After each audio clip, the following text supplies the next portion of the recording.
Amis de Mestral TV, bonjour. Eh bien, aujourd'hui, nous sommes à Valence pour l'arrivée de la 24e édition du Rallye Monte-Carlo historique.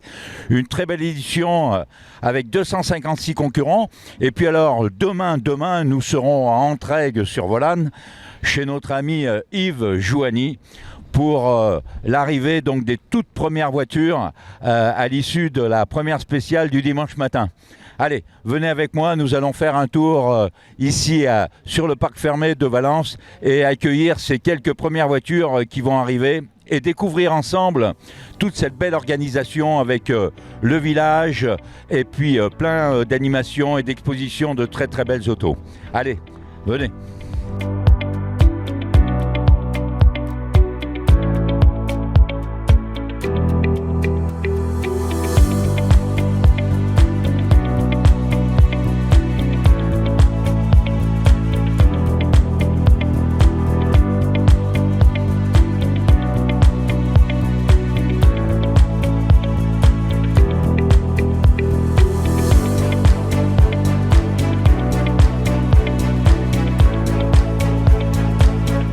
Bonjour monsieur.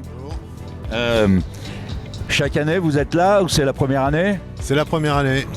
Valentinois peut-être? Depuis peu. Depuis peu. Bon, mais peut-être que là où vous étiez avant, vous le voyez passer. Non, pas du tout, j'étais sur Paris. Ah, sur Paris. Ah oui, sur Paris, il y a beaucoup de choses et puis il y a moins de choses aussi. Il y a moins de choses aussi, oui. Bon, en tout cas, 256 voitures, donc vous êtes là, motard. Motard, mais j'apprécie aussi les 4 roues. Vous êtes allé déambuler un petit peu dans ce village? Ouais, j'ai été voir, il y a des choses intéressantes quand même. Regardez mes amis, regardez. Golf GTI, série 1. Une magnifique Dauphine Gordini, un 1093. R8 Gordini. Une belle BMW 2002 Ti. Bonjour mesdames et messieurs. Allez, on continue. Ici, bien sûr, on va aller les voir parce que ils font partie des piliers qui, sans eux, rien ne peut se passer. C'est l'Azadrome. Merci de venir passer un moment avec nous, là. On profite de ce Monte-Carlo pour se rassembler parce que le sport auto a souffert des conditions sanitaires que l'on connaît malheureusement. Donc c'est toujours un plaisir de se retrouver entre tous et essayer de dynamiser tout ça, là.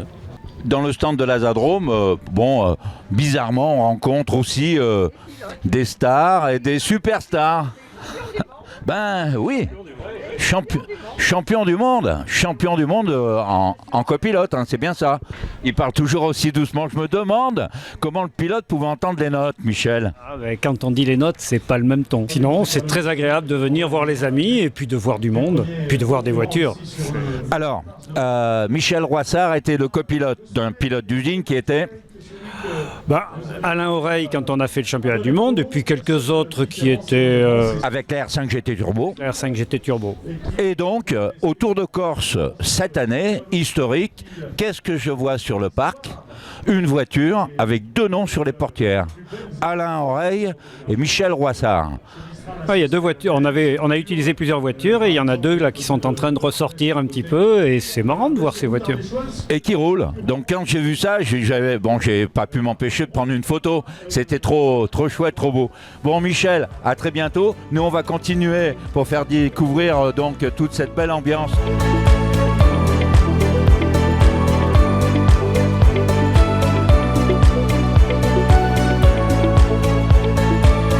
La Mégane RS est parmi nous, une Mégane un peu spéciale.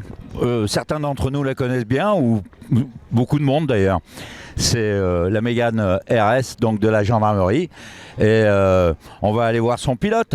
Qu'est-ce que vous en pensez? Allez, venez. Bonjour monsieur le pilote de la gendarmerie nationale. Bonjour. Alors j'ai présenté votre voiture. Merci. Mais bon, c'est... La gendarmerie, hein, plus que la mienne, mais... oui, bon, c'est un peu la vôtre aussi. Ouais, celle que je conduis dans le cadre de mon affectation, en tout cas, oui, voilà. Vous êtes sur la portion ici valentinoise? C'est ça, oui, on travaille sur l'autoroute A7, hein, l'axe Lyon-Marseille, hein, donc autour de Valence pour nous. Hein. Je voudrais vous poser une question. L'âge du recrutement maximum, c'est quel âge dans la gendarmerie?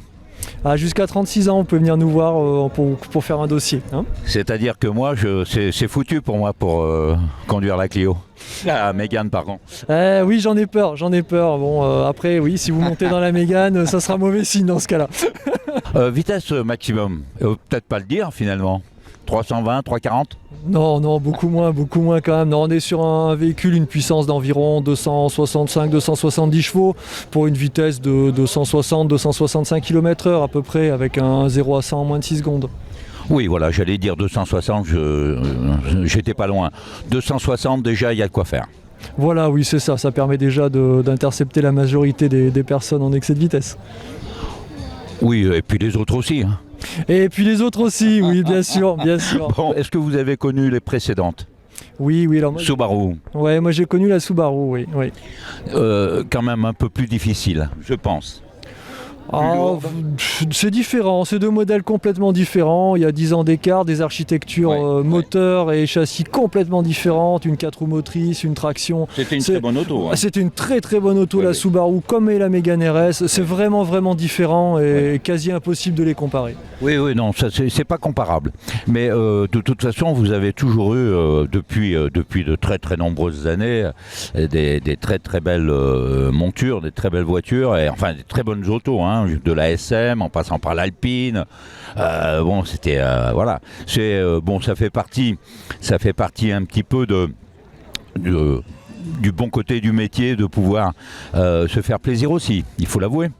Ah ben bien sûr, hein, pour tout amateur de voiture, partir travailler le matin en Mégane RS, en Subaru ou bientôt en Alpine, effectivement, oui, ça reste quand même un beau moment, quoi. Un bel outil de travail. L'Alpine est dans les tuyaux ? Ah, l'Alpine est dans les tuyaux, oui, tout à fait, ouais. Donc après, elle a été officiellement dévoilée par le ministère, donc maintenant on attend les livraisons. Cool. Bon, ils en ont de la chance quand même, oui, je sais pas ce que vous en pensez. Enfin bon, dans tous les pays du monde, ils ont toujours des voitures de dingue. Merci en tout cas. Je vous en prie, bonne fin de journée à vous. Merci de même.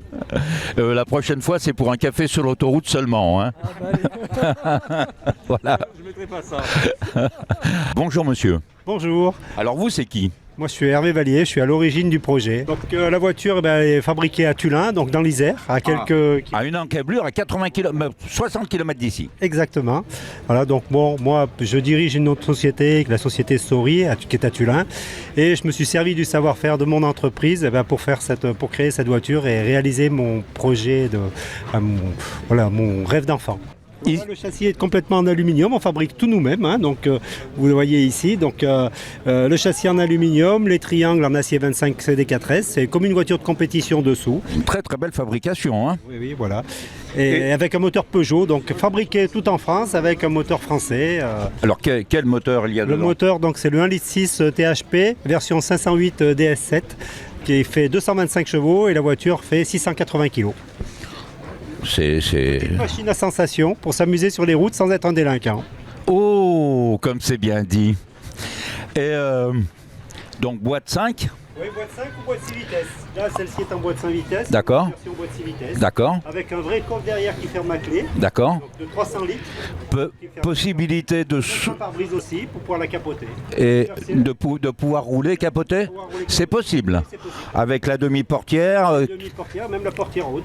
Là, actuellement, elle est présentée avec la version saut de vent. Très belle. Et on a la version avec le pare-brise qui permet de la capoter, la voiture. Et puis là, nous sommes devant une très belle exposition avec une exposition d'ailleurs où tout à l'heure on a parlé de la maison Navarro et effectivement Top Garage Classique présente donc deux voitures là, cette très belle R8 Gordini de 1966, 1300 cm3, la Renault 12 Gordini de 74 qui faisait 160 chevaux. Ici donc une Ford RS 2000, une Golf GTI qui était terriblement efficace, hein, cette auto, là c'est une série 2, on la reconnaît au pare-choc, etc.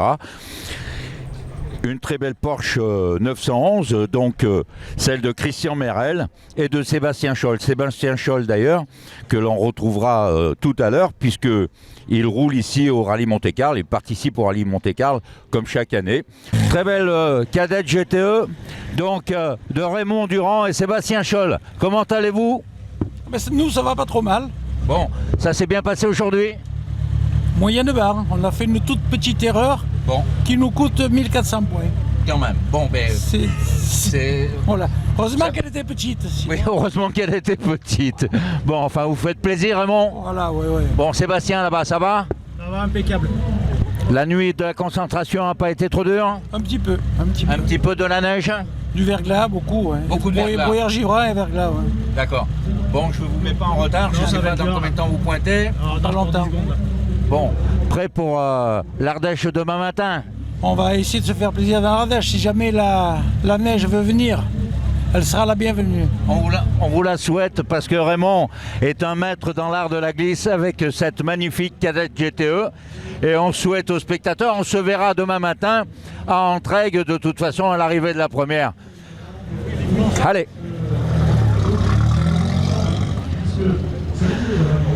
Porsche 914-6, très très belle auto. Porsche 911, ici donc où les concurrents, Porsche 911 donc également moins récente, ici une R5 donc Alpine aux couleurs, donc c'est monsieur Chambord, nous allons aller le voir. Nous allons aller voir Christian Chambord et puis Patrick Forestier. Bonjour. Salut.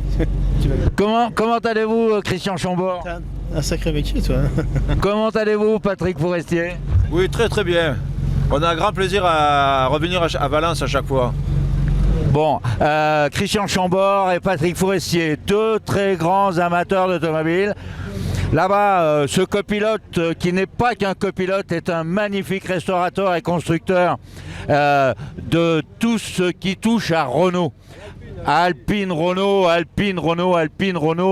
ça, c'est sûr, c'est le maître de l'art. Entre autres, nous en avons un ici, où d'ailleurs ils sont amis avec Olivier Lesage. Olivier Lesage et Patrick Forestier, mesdames et messieurs.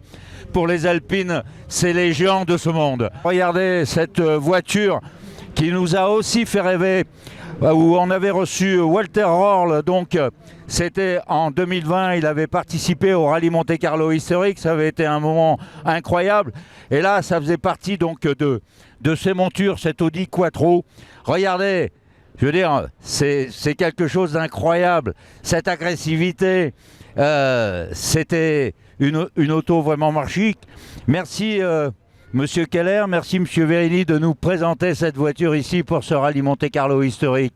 Comment allez-vous? Bien, merci. On vient de terminer une première journée.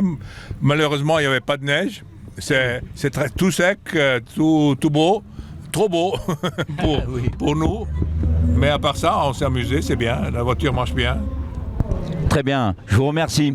Je vous remercie beaucoup. Mesdames et messieurs, nous allons nous quitter, nous retrouver demain à Entraigues-sur-Volane au restaurant La Remise avec cette magique tarte aux pommes après la première spéciale devant cette très belle à nouveau R5 Groupe 2 présentée par M. Saunier et Jean-Pierre Prévost. Voilà, je vous dis à demain sous ce soleil radieux à Valence, un vrai hiver.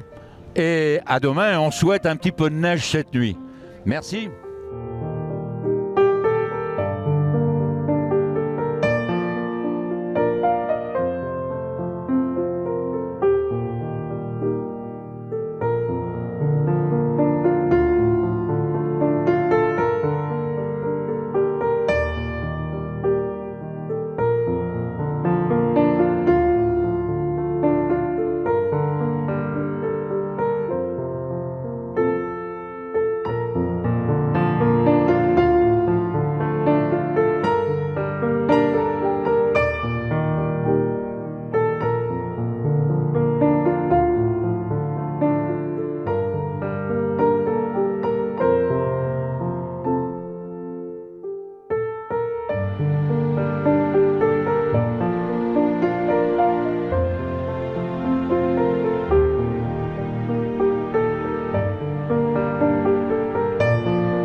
8h37.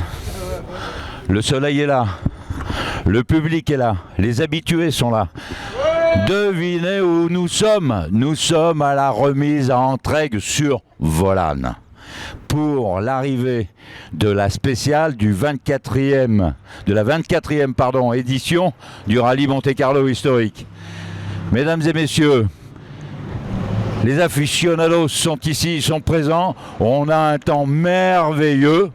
Certes, il nous manque peut-être, ou encore, que nous manque-t-il au fait? Rien. J'allais dire une sottise énorme, un peu de glace, un peu de neige, qu'ils retrouveront là-haut sur les hauteurs. Mais en attendant, gourmands que nous sommes, je vous invite à rentrer et nous allons déguster monsieur, qui est un grand habitué du Monte-Carlo, comme chaque année, n'est-ce pas? C'est vrai. Depuis combien d'années? 15 ans, 20 ans peut-être, je sais pas. 15 ans, 20 ans, nous sommes à la 24e édition. Nous allons aller déguster cette magnifique tarte aux pommes préparée par Yves Joigny, qui est rentré dans les Bourses depuis 1964, mesdames et messieurs. Allons-y, suivez-moi. Si vous voulez nous accompagner, venez. Yves va me bénir après une annonce pareille. Yves Joigny, bonjour. Nous sommes vus mercredi pour la présentation de ton livre à Impression moderne. Un moment incroyable, superbe. Là, on est chez toi. Voilà. On est à la Mecque du rallye Monte-Carlo, mesdames et messieurs, comme je disais tout à l'heure. Bonjour Yves. Bonjour à vous. Voilà. Et puis c'est vrai que la soirée qu'on a fait mercredi était vraiment très très sympathique. Voilà. Et les Impressions modernes ont fait une très très belle réception. Et puis comme j'ai dit, j'étais très ravi de voir ces politiques, des gens là, et surtout Monsieur le Président Thor qui s'est déplacé. Et ça m'a énormément touché. C'était très émouvant. Très émouvant. Ouais, et puis un très très beau livre, La Remise, donc 150 pages d'histoire, de très belles photos, de très belles reliures, un très beau montage. Pour la modique somme de 35 €, il faut absolument l'acquérir. Il est dans les points de vente, donc le Dauphiné, les points de vente du Dauphiné libéré, etc. Donc là, il faut absolument acheter ce livre. C'est une grande mémoire de l'Ardèche. Et vraiment un lieu avec cet homme qui a dynamisé son département. Donc vraiment, voilà. Et puis un très grand pilote automobile du moment, il ne faut pas l'oublier quand même. Hein, professeur d'éducation physique, ensuite restaurateur un petit peu par la force des choses, mais qui l'a mené d'une manière, avec une abnégation, enfin, et beaucoup d'amour extraordinaire. Et puis un grand pilote automobile, ne l'oublions pas. Ne l'oublions pas. En tout cas, c'est vrai qu'il y avait des belles bagarres avec les Dromois. Ben, il y avait des bagarres avec tout le monde. C'était sympa, on avait une belle équipe, on n'avait pas le team Courtepaille avec des gens de la Drôme, de l'Ardèche. C'est vrai. On a passé des moments qui sont vraiment extraordinaires. Oui, vraiment. Et je pense, non, pourquoi pas un jour de refaire un peu ces équipes-là et de refaire Monte-Carlo historique. Oui, tout à fait. J'ai envie de le refaire, voilà. Pour l'année prochaine, j'ai envie de refaire Monte-Carlo historique. Voilà. On évitera la remise pour une année encore et voilà, avant. J'en ai vraiment envie. Ça me démange. Tu vois, Yves, ça serait, oui, effectivement, je ne sais pas sous quelle forme, mais de faire un team, effectivement, avec tous ces gens qui se battaient avec toi, parce qu'on venait chez toi, et on se battait donc chez toi, avec toi. Hein, on était quand même dans le lieu de Yves Joigny, on était dans son jardin, et on venait le défier, il faut quand même pas l'oublier. Bon, lui, il se déplaçait, il allait en défier ailleurs, mais là, on venait le défier. Et donc, nous étions des chevaliers, quoi. C'était sympa. C'était très sympa, et pourquoi pas faire effectivement un team avec tous ces gens qui ont couru et faire un rallye Monte-Carlo historique. Ouais. Et puis déranger un peu les mecs de la Drôme, hein, les Chamois, l'équipe Métifio. Ils se baladent, il n'y a pas d'Ardéchois pour les contrer. C'est vrai. Non, ce sont mes amis et j'aimerais beaucoup être avec eux. Alors, si tu veux bien, alors tu m'adopteras en Ardéchois le temps du rallye Monte-Carlo. Monte-Carlo historique. Mais j'ai vu que le fils Chabran était bien placé ce matin, là. Il était troisième. Oui. Ouais, c'est beau. Non, mais il se débrouille bien, Louis. C'est beau. Très, très bien. Et même Franck est dans les 10. Oui, non, c'est... Ça va être sympa. C'est chouette. Franck Métifio qui avait gagné le rallye 86, Monte-Carlo en 86 86 avec la Turbo 16. J'ai eu l'honneur-avantage d'être son ouvreur avec Philippe Chevalier. Et oui, on a vécu une histoire incroyable. Et Philippe, d'ailleurs, Chevalier t'embrasse. Excellent pilote aussi. Bon, merci. Allez, à tout à l'heure, mesdames et messieurs. Sébastien Scholl, donc première voiture qui se présente là parmi nous à Entraigues. Comment ça se passe? Des problèmes techniques? Ouais, mais c'est notre faute. On s'est planté sur des calages d'étalonnage hier, qui nous a fortement pénalisé sur une spéciale. Bon, après, c'est le jeu, c'est comme ça. Oui, c'est comme ça. Bon. Il y a toujours le plaisir. Bon, c'est l'essentiel. Voilà. Bon, allez, bon café, bonne tarte aux pommes. Merci. Et puis, à plus tard. Maxime est là. Maxime, c'est aussi... il est en train de rentrer, comment dirais-je, dans les entités, voyez-vous, malgré son jeune âge. Eh bien oui, il est là, il est toujours là, il œuvre énormément pour tous les rallyes Monte-Carlo qui passent en historique. Quand le moderne passait, il était là aussi. Et puis, peut-être il repassera un jour, ce rallye Monte-Carlo moderne. Et donc, Maxime, bonjour. Maxime, il est sur tous les fronts. Bonjour à tous. Et puis également, jusqu'à cette année où il a cédé un petit peu sa place, car le bénévolat, c'est un plaisir qui doit se partager, qui était le président de la PAS à Saint-Péret, pour lesquels nous faisons des reportages chaque année où nous sommes accueillis magnifiquement bien et où cette organisation nous gratifie également de très très belles autos et d'un beau parcours dans une ambiance incroyable, n'est-ce pas Maxime? Ouais, voilà, cette année on a fêté les 10 ans, donc on a eu la chance de recevoir Bruno Sabi, Sébastien Chardonnay et puis Sébastien Scholl pour la présentation du Rallye Winter Classic. Puis on a fêté nos 10 ans, donc j'ai cédé la présidence à 2 amis et puis il y a le passe-présidente Vincent Vasquez qui est avec nous aussi aujourd'hui. Donc voilà, la passe continue, puis on va revenir à des choses un petit peu plus simples, un rassemblement plus simple avec une balade plus simple. On va lever le pied un petit peu parce qu'on a quand même monté chaque année en créneau en invitant toujours une personnalité ou un team et puis des gens autour du sport auto. Donc là on va revenir un peu aux fondamentaux, rassemblement, balade, un petit peu plus soft, on va dire. Super, un très beau programme. En attendant, Yvette vient d'arriver. Yvette Joigny, mesdames et messieurs. Yvette, donc, alors, ce n'est plus Joigny son nom, mais c'est Yvette malgré tout, qui est la sœur de Yves. Bonjour Yvette, comment vas-tu? Messieurs, je vais bien pour l'instant. Et oui, mais pour l'instant, et l'instant va durer encore longtemps. En tout cas, là, on va déguster ensemble avec Dominique, Max, Maxime, cette magnifique tarte aux pommes. Oui. Tous les concurrents sont là dans la spéciale, ils vont pas tarder d'arriver, ça va être le rush. Tu es toujours fidèle au poste. Pour l'instant. Mais encore pour longtemps. Les années passées. Les années passent, oui, mais écoute, elles n'ont pas d'incidence sur toi. Et à chaque fois, quand je monte à la remise, eh bien, écoute, quand je repars, je dis bon. Je l'ai vu. Pour l'instant, il va falloir que ce soit moi qui tienne le coup. Bon, allez. Merci beaucoup. C'est une joie de vous revoir chaque année. De toute façon, même une grand-mère, je suis une grand-mère, mais oui. Je reviendrai toujours vous voir. Il n'y a pas de photo. Oui, surtout de bonne santé. Et merci encore pour tout ce que vous faites pour la remise. Merci aussi. C'est nous qui vous remercions. C'est nous qui te remercions, Yvette. Bisous, merci beaucoup. Merci beaucoup.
voilà, mesdames et messieurs, Denis Giraudet, Bruno Sabi, on ne sait pas par lequel attaquer, 2 très grands champions. Bruno, bonjour Bruno.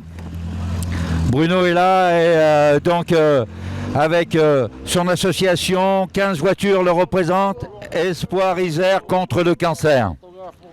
Allez, quelques dédicaces. Monsieur Giraudet, Denis Giraudet, on ne sait pas par lequel attaquer dans la voiture.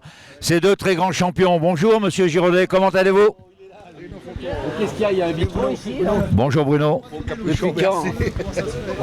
Bonjour Bruno, on s'est entreaperçu hier soir, 15 voitures participent à cette très belle organisation, cette très belle association que tu as montée, Espoir Isère contre le cancer. Eh ben, ça prouve une fois de plus que les pilotes automobiles, enfin le milieu du sport automobile est généreux et a tout de suite accepté. Ça m'a vraiment touché qu'on monte cette opération là sur le Monte-Carlo. C'est une grande première de faire ce team Espoir contre le cancer et tout le monde a répondu présent. Donc voilà, c'est encourageant. C'est très encourageant, d'autant plus que je pense que tu as beaucoup sensibilisé, bon on te connaît, mais surtout 15 c'est qu'un début. Je crois bien que ça va prendre une ampleur qui va te dépasser. Ça c'est tant mieux, c'était ton espoir et vraiment cette association, ce nom que tu leur as donné, Espoir Isère contre le cancer, Espoir, eh bien ton espoir va être envahi et j'espère très vite dépassé, en tout cas c'est ce qui est en train de se passer. Oui, c'est encourageant, hein, c'est ce qu'on dit, on sait qu'un jour on y arrivera, mais malheureusement il manque toujours de moyens. Et je sais que nous, ce que l'on apporte avec l'association Espoir Isère contre le cancer, eh bien tout le monde est vraiment content de cette opération parce que ça avance grâce à ce genre d'opération. Et j'ai des retours donc des chirurgiens de Grenoble où vraiment il y a une avancée incroyable et c'est extraordinaire. Et c'est vrai que tu as mis une pierre à cet édifice dans une maladie et dans du pancréas. C'est ça, oui, tout à fait. Entre autres, tout ce qui est cancer. Hein, mais là, c'est novateur dans ce qu'ils ont fait, une avancée incroyable. Oui, c'est ce qui est encourageant. Et des petites structures avec des petits moyens, ils arrivent quand même à avancer. Et puis, quand ils font vraiment leur présentation, c'est confirmé par d'autres chercheurs, d'autres professeurs qui disent qu'effectivement, grâce à ces petites opérations, eh bien, on progresse. Voilà, mais c'est une avancée incroyable. Je les ai rencontrés, Bruno, ça tu ne le sais pas encore. C'est pour ça que ça me fait plaisir d'avoir la confirmation par d'autres retours que ce qu'on a nous. Parce que quand on fait effectivement nos réunions, eh bien on parle de tout ça, mais quand ça revient de l'extérieur, ça confirme qu'on ne fait pas ça pour rien. Ah non, c'est vraiment pas pour rien. Bon, merci Bruno, on va te laisser aller déguster cette tarte aux pommes. Mais elle est où la tarte? Allez, elle est dedans la tarte. Allez, regardez. Nous sommes bien à Entraigues. À Entraigues, ça a été le fief de Jean Ferrat, mesdames et messieurs. Et c'est vrai que tout à l'heure, on se disait avec monsieur, et si on chantait une petite chanson? Moi, si vous m'aidez, oui. Alors je vous aide. Que la montagne est belle, comment peut-on s'imaginer, en voyant un vol d'hirondelles, que l'automne vient d'arriver. Bravo! Bravo! Merci. Eh bien, avec mon caméraman, on s'octroie ce petit moment de détente et dans ce lieu incroyable où vous avez pu apprécier ces images du 24e Rallye Monte-Carlo historique à Entraigues-sur-Olane chez notre ami Yves Jouani. C'est la fin de ce reportage. Je vous donne rendez-vous prochainement pour quelques autres subtilités magiques sur Mistral TV. Et je vous souhaite une bonne fin d'hiver et puis à bientôt sur Mistral TV.